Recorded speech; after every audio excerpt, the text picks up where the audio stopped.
Oh hey, it's your friend that's so late getting to the Wednesday edition due to his paying job that here we are for a special Thursday edition.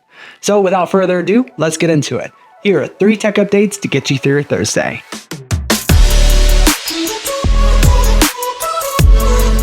Okay, we need to talk about it. It broke the internet when it came out, and now the GTA 6 trailer has over 122 million views on YouTube within just 2 days. Let's cover some of what we know so far. Grand Theft Auto 6 is going to be set within the world of Vice City. Rockstar took a lot of liberties, get it, when comparing Vice City to Florida. Fans were super quick to point out the parallels between some of the crazy news articles from the Sunshine State and clips within the 1-minute 30-second trailer. It's also the first time that players will get to play as a female protagonist, Lucia, with her male counterpart being shown later on in the clip. It's been 10 years since the last Grand Theft Auto, and you can tell that the developers have worked extremely hard to make 6 look like an elevated experience. At one point, the trailer shows you on a beach, and there are hundreds of character models with very high-res details that have very unique animations. The trailer does some pans out of the world, as well as give us little hints that this map will cover a huge area with multiple counties. It's still heavily inspired by Miami, and there are even obvious nods to the 7-Mile Bridge in the Florida Keys. The last bit of the trailer tells us the game won't be out until sometime in 2025, which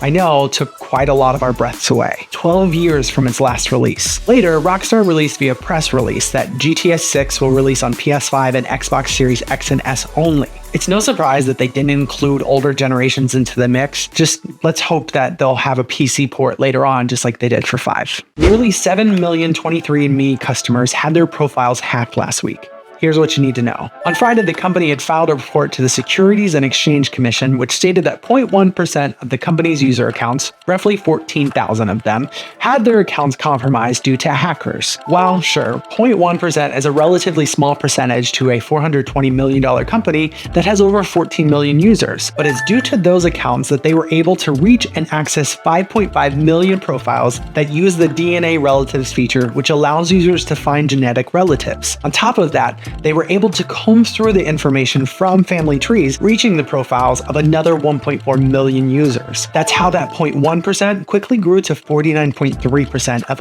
all of its users having their accounts viewed or breached in some way. From this breach, they were able to obtain family history and other information, including, in some cases, customers' full ancestry data, zip codes, and birth years. As of today, the company has complied with all legal requirements and was assisted by a third-party forensics team to assess how they were breached and just how far the scope was. 23andMe said it was now going to start notifying users affected as required by law. They were also able to learn that the hackers used older usernames and passwords that they obtained from other breaches they had from other sites. So take note, use 2-factor authentication for sites when you can, but at the very least, make sure each password for each website is unique. And finally, Pokemon has released the final trailer for Scarlet and Violet DLC, the Indigo Disc. Here's what you need to know. The first half of the hidden treasures of Area 0 felt very much lackluster, and if anything, made some of the gameplay issues we had in the original game that much worse. The area itself felt pretty underwhelming, which is probably why this trailer for Part 2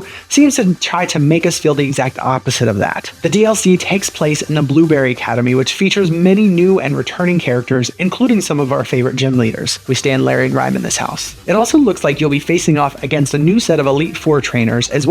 Digging deeper into this trailer, we find that you can now trade Pokemon with past gym leaders, fly instead of just glide, let's hope it's a better experience than before, and then synchronize with your Pokemon, which has you think really hard, then play as your favorite pocket monster outside of battle. We also saw a bunch of returning and new Pokemon, as well as a ton of legendaries, like a ton. Trainers can catch these legendary Pokemon by completing Blueberry quests that gives items to you to help lure these beasts out onto the map. Some, on the other hand, like Dialga and Palkia, are acquired through other means. Speaking of attaining specific Pokemon, you can actually acquire a Darkrai and Shiny Lucario right now. I'll leave the codes for these guys down below, so make sure to check them out. The Darkrai will be available until December 21st, the Shiny Lucario complete with Master Ball is available until January 3rd, and the Indigo Disc is available for everyone on December 14th. That's all I have for now. As of today, I've officially surpassed 100 followers. I know that doesn't sound like a ton, but it is to me, and I have celebrated with sheer joy and screams for each one of you. So, thank you. And to those that haven't yet, hit the subscribe button. Do it. And I'll see you back here for some more tech tea.